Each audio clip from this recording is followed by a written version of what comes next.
Casey's is a premier garden center and gift shop located in Lawrenceburg, Indiana.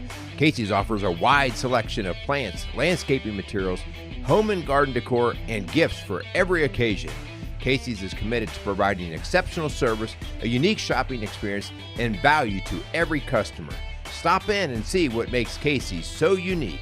Located at 21481 State Line Road, Lawrenceburg, Indiana, or call 812-537-3800. Let Casey's help you add beauty to your home. Welcome to Strong Dads. This is Merle Hutchinson being joined by Kyle Crawford, bringing you another great show. What's going on, man? What is going on? Today is... I'm feeling old. Today is your birthday, Merle. So all you strong dads out there, join in. Wish Merle a happy birthday. So happy birthday, Merle. Are you going to sing for me? I do have my girls in the other room. Let's spare it. We'll spare that, yeah. So 59, huh? 59 and holding. Man. Yep, All right. How is 59 so far treating you? Not worth a crap. You came in today and, I was sleeping right before you came in. Oh, boy. Because I was up all night sick. Oh. And I ate something bad, man. I don't know. It wasn't good. So I've been just kind of, my gut's hurting. So I'm going on 59. I'm going to muscle through this today. I thought you were going to say you were doing your afternoon slumber, You hit 59, you got to take a nap now. No, I got my siesta. So, yeah, but what the heck, we're going to just plow through. Anyways, we got an exciting show because we got an exciting day coming up.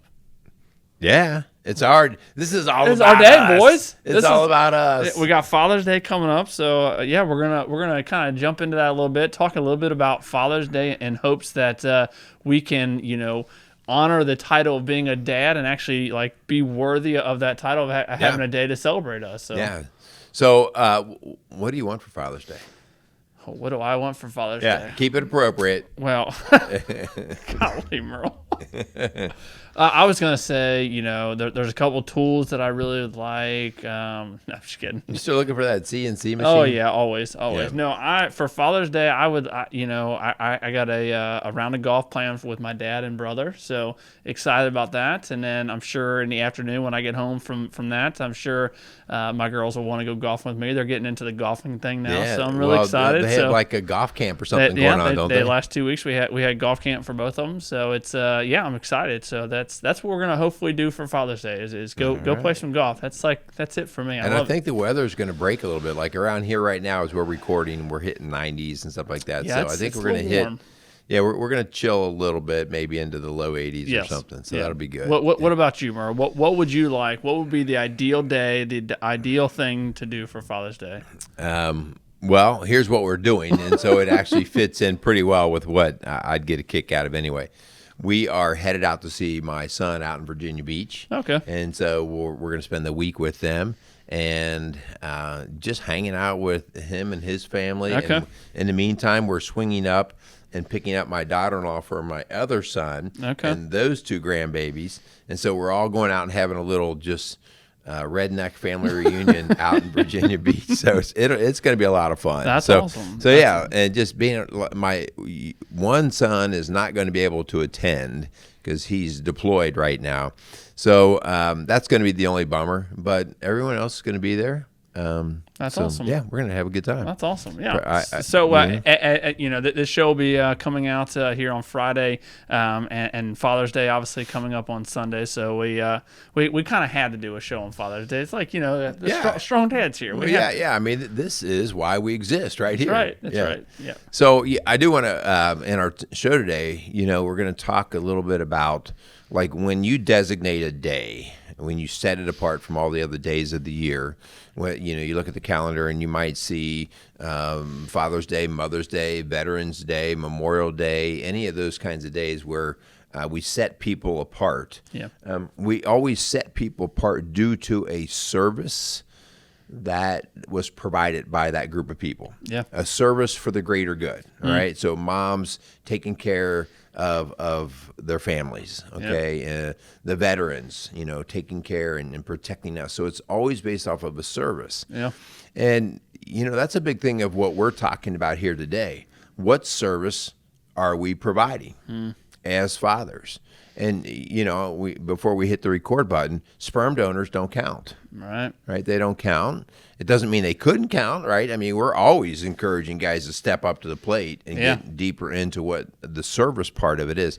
But this Father's Day is, yes, a day to kind of hold dads up, but it's also a reminder that there's a service to be provided by us as dads. Yep. Well, and I think that's a great point, Merle. So this idea of having a day set apart for dads, this is hopefully an appreciation for the action of service that you have provided for your family.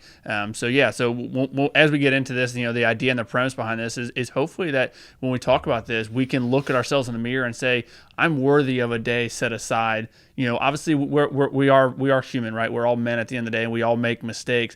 But the hope is that as we kind of jump into this idea, that you can actually feel like you're worthy of a title to have a day set apart for you and other men, like us. Yeah, and the service that dads provide, just like moms provide, the service is unique to that group. Yeah. Right. Like you can't just go buy the service, right? And so that whole idea is. It's a spiritual gift. Yeah. The idea now, not being a sperm donor, all right, but acting as a dad and providing that service is a gift from God that we need to look at and embrace and go, you know what? I can't slack on this. I want to run this one. So. Yep. A good deal. Let's thank our sponsors, if I could speak here. I'm the one supposed to be sick here. Pull it out, bro. Let's thank our sponsors, and then we'll jump into it. So, Strong Dads, we would love to thank the Kramer's Beer House for coming alongside of us, located down on Route 128. Check them out. They got an incredible setting, awesome food. Hopefully, once here in the Cincinnati, once the heat kind of when Satan quits having his barbecue, you can get out on the patio and have good dinner. So check them out. Yeah. Also, want to thank Casey's Outdoor Solutions again for coming alongside of Strong Dads, supporting us and the messaging that we put out every day. So any of your landscape needs, any of your gift needs, hey, I guarantee you go down to Casey's this week and look for something for your father for Father's Day. He will have all kinds of things. Yep. So go down and check him out. Good deal. What you got, Merle? Let's get into this. Let's talk about this idea of father and having a day set aside, because of the service that dads are supposed to provide. So the service is one that is God appointed. And as we talked about, like this is something that men don't just say, well, I think this is what I'll do. This is God appointed. So in 1 Corinthians 11:3, it says, but I want you to understand that the head of every man is Christ, the head of his wife is her husband, and the head of Christ is God. And so the head, meaning like the leader, the person who is going to help them. And here's the key, I think, that we really have to look at. Whenever you see leader in the New Testament, when Christ walks into that, leader is synonymous with servant. Christ, they referred to him as King of the Jews and everything. And so when we think of things like kings and that, we think of people who are set up on a throne, but he did not come to sit on a throne. He came to serve and to teach us what that's about. And so the idea that in this scripture, and it's in multiple scriptures throughout the New Testament, that us as dads are appointed to a servant position, a leader position, and we are to, in this case, serve our wives, right? To serve our wives. And our wives are to serve us, right? But what's our job? To serve. Well, this is something my brother, he talks a lot about. He is in a leadership role where he works at in the restaurant industry. He talks a lot about this idea of servant leadership. And him and I, we'll go back and forth on kind of, being in two different worlds, me in the fire world and him in the restaurant. We talk a lot about what that means. Merle, for you and Linda, when it comes to your business of marriage and family coaching, what does servant leadership look like? Obviously, you could look at it in a business perspective, but what does it look like for you in your home, actually this idea of being a servant leader to your family? The idea here, too, is service is involving sacrifice. Okay, so we were talking beforehand, like, well, if you could do anything on Father's Day, and it's a lot of like, well, I'll be serving me, right? I'm going to go out for a golf round. I'm going to go out and ride the bike. I'm going to go do whatever I want. And we're not saying no to any of that, right? I mean, because it's a celebration kind of day. But on the other days, you know, are you stepping up into the service? And so what does that look like in our house? And service is that part of when you're leading, you're showing your kids what service you're doing. You're taking care of them and teaching them how to take care of whatever they need to take care of. So when you see dads serve their family well, you'll see the kids and even the wife serve well. When you see dads fall off the wagon of service, you know, I'm too busy. You guys go do your thing, I'll do my thing. When you see that, you see exactly that. Everybody stops serving each other. So dads actually, they can set the whole tone of the house by coming in and showing how they're going to serve. Okay, does that make sense? Yeah, absolutely. Yeah, I like that a lot. You know, this is again this idea of serving your family and being that servant leader. This is something we talk all the time about. This idea of we should never be asking our kids to do something we are not willing to do ourselves. Right. And I think this plays right into it. I think this idea of serving our family. You know, I'm a big advocate of leading from the front, but I'm also realizing that sometimes you do have to take kind of that, you know, you take a step back. You know, my Jenny has a lot of gifts.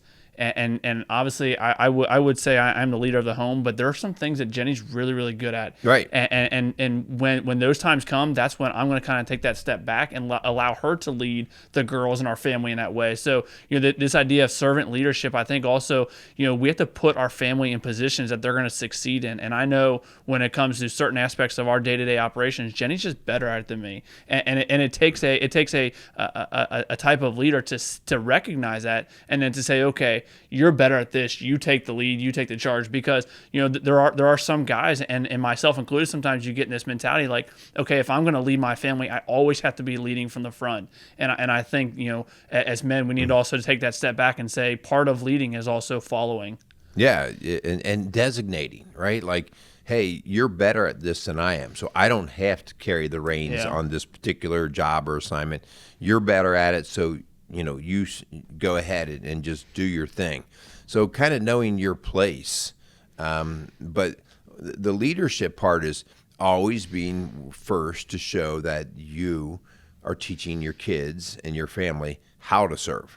Like, we're serving the greater good of the family. Yep. And if I'm a selfish man, right, a selfish man is serving himself first, and he lets the chips fall where they may. You know, and a lot of times we have moms who are really incredible at picking up the slack. Yeah. And so it can kind of keep things together, but it's going to eventually wear people out. Yep. And we see people that come in, they've been married for 15, 20 years, and you just see this level of exhaustion. Like, I can't even tell you how many times I've had wives say, I'm not really quite sure why I need him around.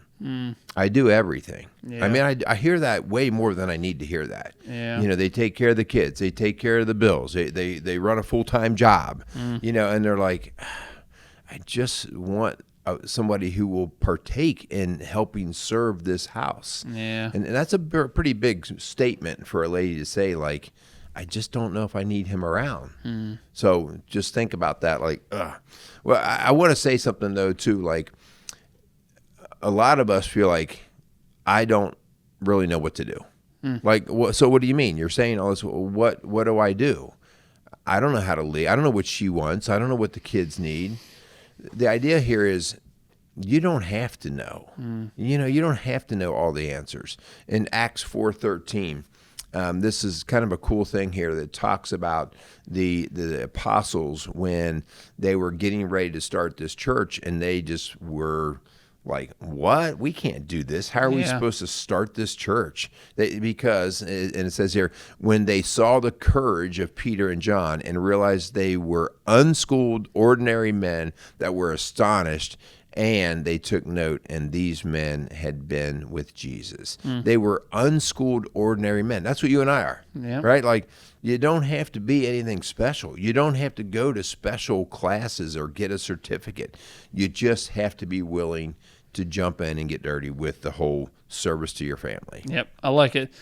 So as we kind of jump into this, when we talk about, hopefully some of the roles, that dads are supposed to take as far as this idea of serving our family, and hopefully, being honor, having this title of Father's Day and feeling like we are going to represent that title and represent this day well.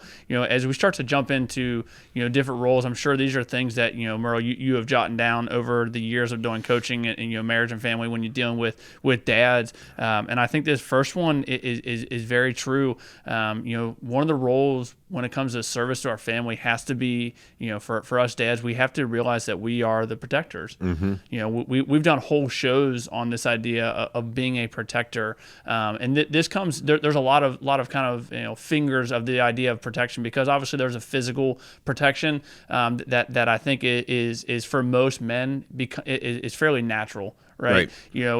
Stepping up and kind of, the buck's going to stop with me if there, needs to be a physical protection. But there's so much more to, protecting our family when it comes to, I'm really, really big. One of my big prayers for my girls is constantly praying that God would allow me to continue to protect my girl's heart. I want to be the person that is able to, obviously I need God in this one for sure, but I want to protect my girl's heart at all costs. Yeah. There's someone I used to, I've listened to before, talks about protecting your kid's heart and your kid's reputation, and how powerful those two things can really be to set your kids up for success. Especially when it comes to reputation, when they get in school, and there's going to be pressure that's going to be put on your kids. This idea to protect their reputation, because your reputation really can, especially nowadays with social media the way it is, can really hurt somebody greatly in their future. So, man, for me, obviously the physical idea of protection is the obvious one, but I would take it a step further. I'm constantly trying to protect my marriage inside of my home to make sure that my marriage, my girls realize that my marriage, that their mommy and daddy prioritize each other and that relationship over everything else. Continuing on this idea of protection, like I said, protecting my girl's heart, my girl's reputation. The world's going to continue to throw a lot of crap at my girls, whether it be, with whatever society says is the new normal, and always knowing and always telling them that God has told us the way in which we should live, and constantly protecting this idea of having a biblically based family, using God as our foundation. Yeah. That's a great point. If we really want to protect our kids and we want to show them what that looks like, because you talk about your girls, one of the greatest gifts that we can give our girls in this case, and our guys, it just comes from a different slant, our boys, is showing them that you protect their mother. The idea that you don't trash talk your mom, that you protect her, that in skirmishes within the house, you and mom are aligned. And so when the kids see that you've got mom's back, someday they will look for a man very similar. They'll see that connection, like, oh, I want a guy that he and I are connected and he's got my back. And the opposite is true. If dad is a trash talker of mom, if he doesn't hold her up, if he just kind of beats her down, they see that and they go, well, I guess this is okay when my boyfriend just makes fun of me or trashes me or uses me. So a great way us dads can really step up the game and protection is just protect mom. Protect mom. Love it. And your kids, especially your girls, will see that. Point it out, not in a way to get attention, but to say, hey, someday when you date, you see how I help with mom on these situations? That's what you want to be looking for. Yeah. Right. Yeah. And then looking at your sons, I've had that conversation with my own boys. Dude, don't you ever mess with a girl. Don't you ever actively seek to hurt her. We are going to hurt people at times. Yep. But if you are a jerk to your girlfriend someday, I will make sure that you know that I don't approve of that. Yep. Yeah. So as we kind of keep moving on, different roles of this idea for service of strong dads. This next one I think is really big for me. This idea of being the teacher, and instructing and guiding our kids. I can 100% tell you some of the best teachers I've ever had in my life were ones that didn't have all the answers. They were the ones that said, "Hey, I'm not 100% sure on that. Let me go find the answer." And I think this is something that for the most part, I think men we kind of missed the mark on this because we feel like we have to have all the answers. We have to, Right. being able to teach everything about everything to all of our kids. And I think, again, some of the best teachers I've had, man, just admit when you don't know something, but then don't just stop with that. Like, let's go figure it out together and like get into it with, just going back to just the significant role that our dads play, man. Teaching our kids, instructing and guiding our kids is going to be, we talk all the time about the generational effects, man. If we can teach and guide our kids, that generational aspect, the effects that's going to have long term is going to be huge. Yeah, man. The greatest thing that we'll teach our kids is the basic teaching of the values to operate or to live by. Yeah. And we take that for granted. We take it for granted like as if our kids are just sort of picking up how we're doing things. And they do pick up a lot, right? But don't make it a mystery. Like in our house, we value and make it known. Like teach them. In our house, we don't backtalk. In our house, we learn how to work hard. In our house, we learn how to forgive and to reconcile. So we are called to be that teacher, and everybody else can do it as well. But as the dad, hey, step up and lead through the teaching. Yep. How about this next one? And this gets a little bit fuzzy because a lot of households that we talk to and that we work with, both mom and dad work, all right? Mm-hmm. So kind of back in the day, and I'll say back in the 50s and 60s, you might have just had dad what we called the breadwinner. He was out working and mom was raising the kids and being at home. And she was still working. It just didn't bring a paycheck in like or comparable to dad's. But one thing that we are called to do is be the provider. And the provider, I want to be really clear on here. We have allowed the world to determine what provision is. Well, every house needs to have 2 cars, actually 3 cars, 3-car garage. Yep. And then we start to lie to ourselves and we say, okay, this is the type of lifestyle we have to have. Yeah.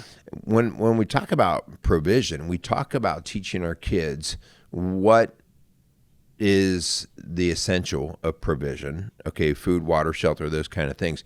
But providing so many other things. I talk all the time about the spiritual provision, the emotional provision of control and respect and love and affection. You are actively seeking to show your kids that this is available in our house. Yes. And so it's not just, it is, but not just the material goods. Right. Yeah. I mean, and it's, if you're a guy who has made up excuses as to why you're not working, I just keep looking for another job, stop it already and just go out. Hey, go do something that shows your kids that you want to provide for them. Yeah, this idea of provision, this is something that what I'm getting ready to say is something that having my wife along for this is a must, and that's something that we want to provide a vision for our girls in everything that we're doing. So, like I said, at the beginning of the show, my girls are getting into golf, and I have made it very clear. Obviously, this is almost like a day-to-day operation that we're doing, but I made it very clear what the vision is for this. So we're gonna do this. If at any point you don't want to do it, that's okay. We're okay.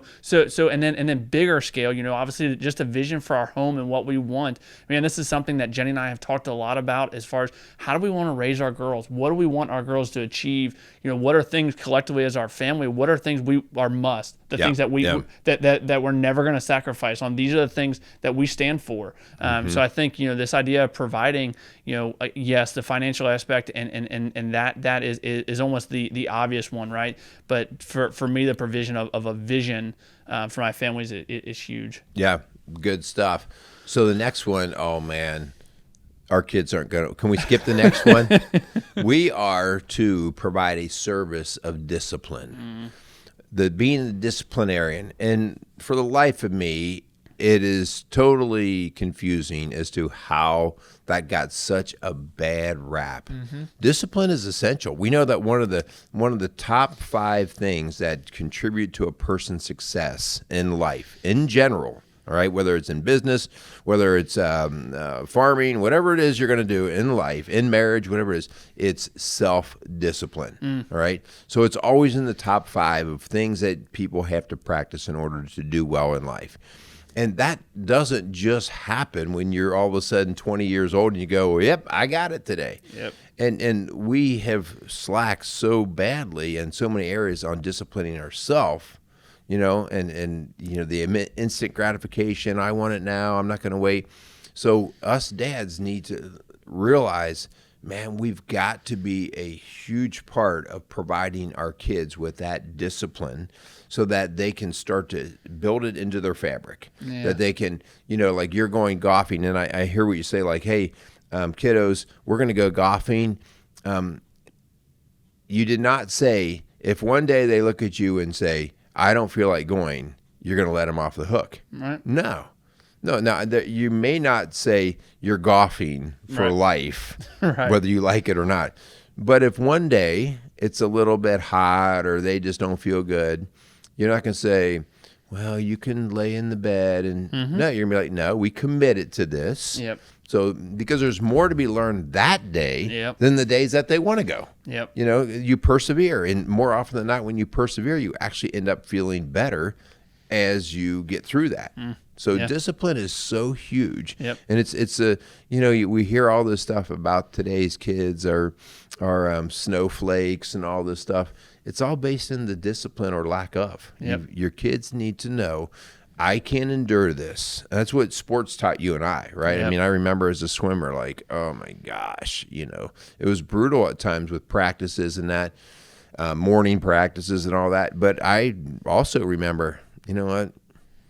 I was a swimmer. I could do anything. Yeah. And that was a mentality, like I could weather just about any storm. Yep. Well, and this idea, what you're talking about, this idea of being, having self-discipline, man, just like you said, we can't just expect our kids one day to wake up at 20 years old and just have that self-discipline, to be able to, whatever, whether set an alarm to get up and go to work, right? So I think this is where, from a very early age, we have to start ingraining those ideas of because in order to get to that self-discipline, there has to be a parent-led discipline. Like, it's not just going to happen for a kid unless that parent is leading, and in this case, our dads are leading this idea of discipline.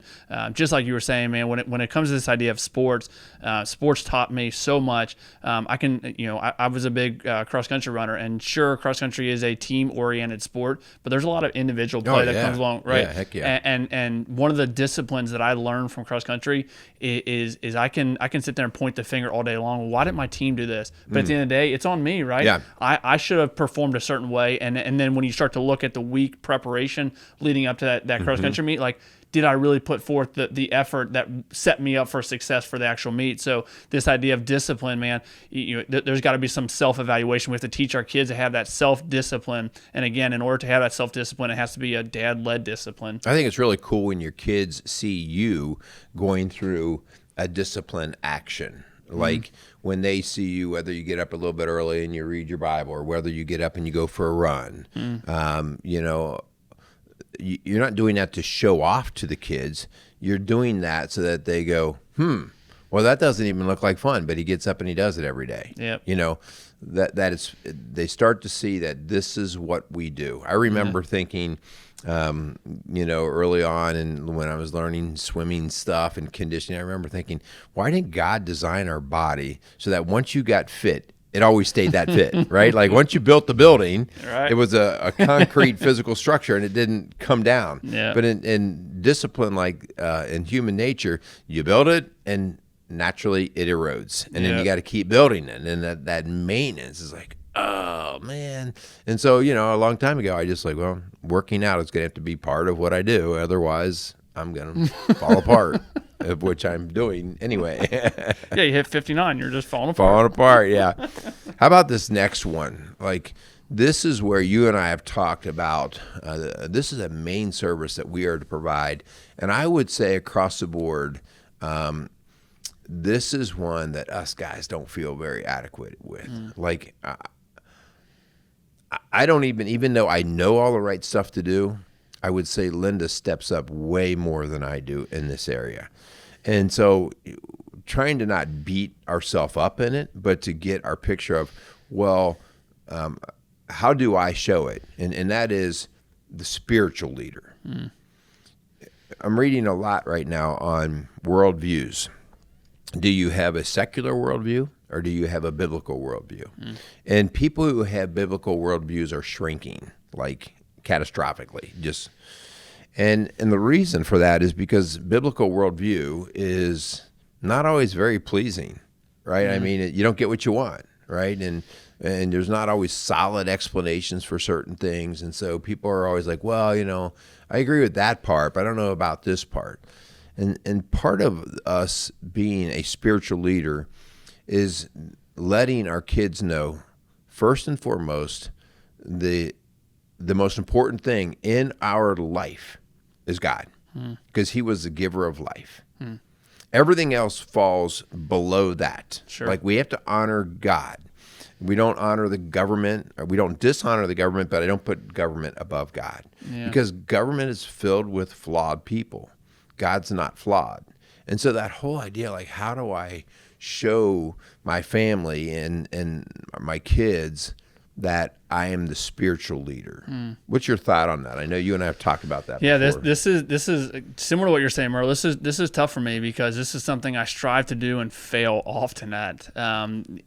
Jenny is much better at reading to the girls. That's something she is much better. So Jenny will step up in that realm. Something that I think when it comes to this idea of spiritual leader, I think, man, we can't just throw our arms up and say we're not good at it, so we're just going to stop, right? And so for me, this is that daily grind. This is that struggle, at times, and it's the failing at times. But, man, I can't just throw my arms up and say, well, I'm a terrible spiritual leader, so, well, Jenny, good luck, right? And so this is why we have our counterpart as a female, because they're really gracious and they are really good at, at least Jenny, she's very good at encouraging and we're in this together and we're going to figure this out together. At the end of the day, yes, men are called to be the spiritual leaders, but man, this is why it's so awesome to have someone that is equally yoked with you, to do life with you, to pick you up when you are struggling and things aren't going good for you and you're not being the spiritual leader that your family deserves you to be. I think that's why it's so awesome to have a counterpart that can pick you up when you're not. And it goes back to this whole idea of just the roles of a dad. Like, man, we're not going to be 100% of the time. We have to have a support system in place. And when it comes to this idea of most of the things we're talking about, yes, the support system for me is Jenny and having her constantly there with me, figuring this out together. Jared Lopes has a podcast called Tired Dad. Yeah. And he basically kind of started that idea of like, man, I don't always have it together. Like, I'm tired, like I mess it up. And he talked about, instead of running everything from the idea, I'm going to try to do like these little 15-minute Bible studies every day with my kids. He said, get off of the 15-minute deal and go to 15 seconds. Yeah. Try to, in other words, just put a little spice in the day. Like, you know what? Check out that sunset over there. Man, isn't God awesome? Yeah. Like, just that quick. I'm so thankful that God gave me you. Like, versus always thinking you have to have this ordained special lesson where you're going to sit down with your kids. And again, not to take away from that, right? If you're going to do a Bible study or whatever, that'd be really cool with your kids. But that's not how many of us are wired as men. But just being more conscious of the presence of God in our life and showing that to the kids, and I'm big with that with nature. Like, dude, tell me there's not a God. Yeah. Look at that over there. Yeah. Whether it's a rainbow or whether it's the power of a storm. Like, tell me there's not a God, dude. Right. And so, we have to don't shut down just because you're not like a preacher in your house. Yeah. Well, yeah, that's funny you say that. Just that during those 15 seconds, a long time ago, one of my mentors told me, 2 Thessalonians 5:17 says, "Pray continually." And this is something as a man or just as a new follower in Christ. When I first heard this, I was like, man, prayer is so like formal, right? We have to sit down and recite the Lord's Prayer, and God wants us just to be in constant, a continual conversation with him. And man, when you come to this idea of spiritual leader, man, this is a must. Be in constant conversation with God. Like, hey, like I'm gonna need you on this one, right? Yeah. This situation is coming up. I'm not really prepared for it. I need you in this, and just that constant conversation with God. So it's not such a big like, holy cow, at the end of the day, I haven't talked to God at all. I have to, make this a big, huge thing. I think He is worthy of that. But in the same sense, man, He wants to talk to us every single day, all day. Yeah, awesome. Showing just relationship. Yes. Yeah.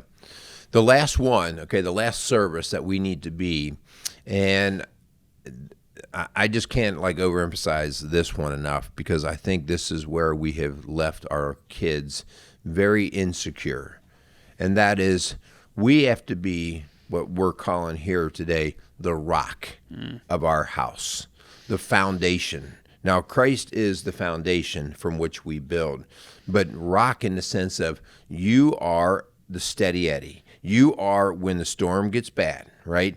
Like when the tornado is rolling in, you're not screaming like a little girl pulling your panties up and going, what are we supposed to do? You're like, okay, kids, here's what we do. Yeah. The idea here that you are solid, and the kids quickly, you notice kids quickly look at their dads for the leadership.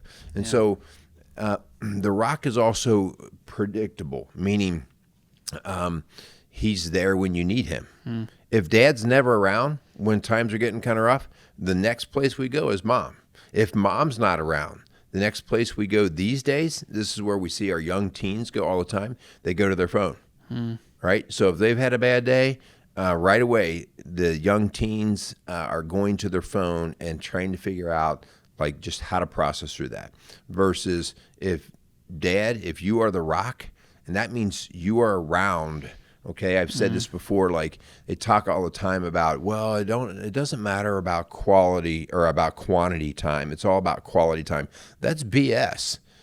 As a dad, we have to have also quantity time, because a lot of times your kids aren't going to, like tap right into you with some great talk, but your presence around on a regular basis lets them know they can count on you.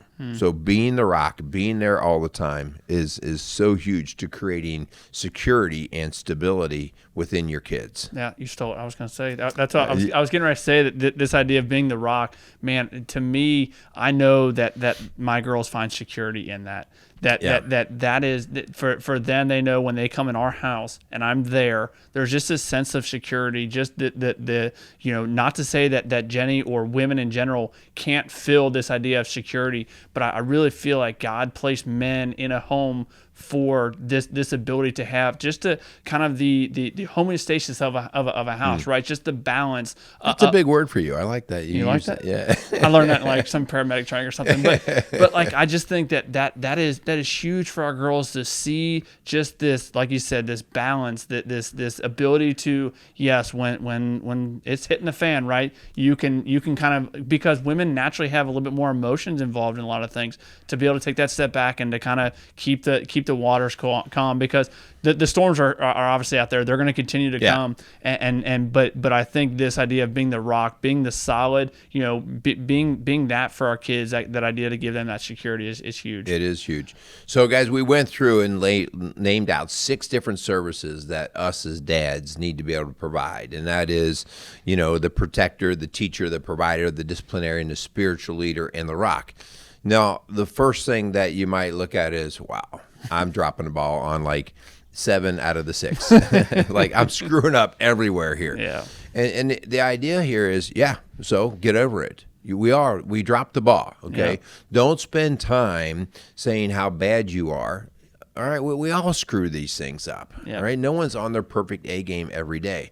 The idea here is knowing that it is through Christ. It is an awareness that we go, you know what? These are things that I do want to be involved in. And just that awareness and tapping into Christ is what we're just encouraging you guys to do. Don't beat yourself up, okay? You didn't always do the right thing. I'm guilty, but keep moving through it, because your family needs you. And that's, the power really here does come through settling yourself, humbling yourself to the way of Christ. Yep. We were just at golf camp today, and Ava, she's up there. She had 2 great shots. She smoked them, right? And then that third shot came, and it wasn't so good, right? And she looked at me, and she was like, "That was a really bad hit, Daddy." I'm like, "You're right. Even and you said, pack up your clubs. We're going home. Don't ever do that again, right? And I said, even the professionals have bad shots every once in a while, right? It happens. But the beauty of it is there's another shot.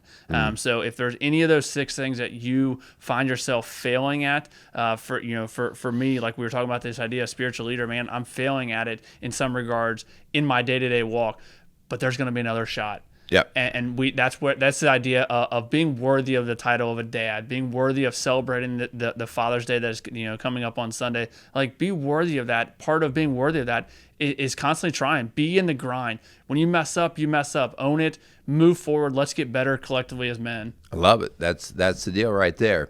All right, so yeah, you got Father's Day is coming up, man. Enjoy the time, right? Enjoy the family. I think it's a really cool thing. It's one of the very few things that you're going to go to the grave with, and whether you go to the grave and you said, well, I was a fire captain or I was a teacher, those come and go. Yep. Right? You're always going to be a dad.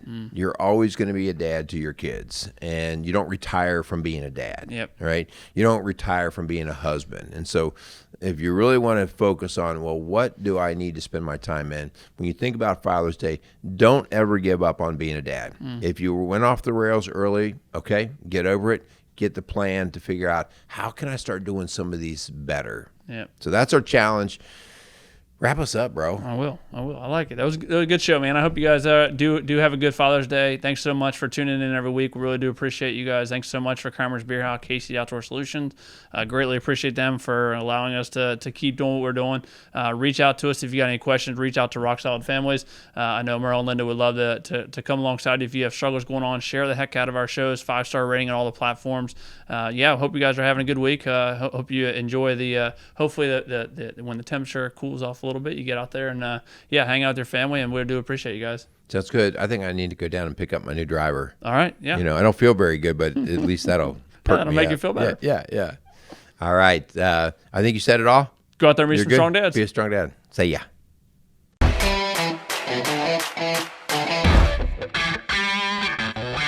Hey, this is Kyle Crawford from Strong Dads. Strong Dads podcast would love to thank the Kramer's Beer House for coming alongside of us. The Kramer's Beer House was started in 1982 by the Kramer family, and since that time, they have definitely become a Cincinnati favorite.